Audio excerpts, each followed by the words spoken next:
બેટા પપ્પાને આજે ઘણું કામ છે એટલે મોડું થયું છે. મને ખબર છે આજે તારો બર્થડે છે. સાંભળ ને, મારે ટ્રેન પકડવાની છે તો હું ભાગું ફટાફટ, નહીં તો છૂટી જશે.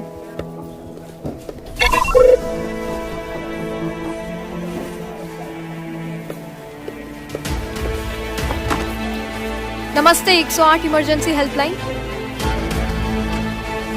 ક્યાં થયો છે અકસ્માત? બસ જો આ છેલ્લું બટકું ખાઈને આવું જ છું ઘરે. પછી આપણે કેક કટ કરી. 108 5 થી 7 મિનિટમાં તમારા સુધી પહોંચી જશે.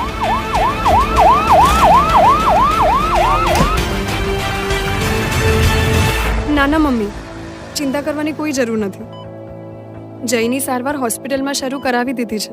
એ તો 108 એકદમ સમય પર આવી ગઈ, એટલે આજે જય સુરક્ષિત છે.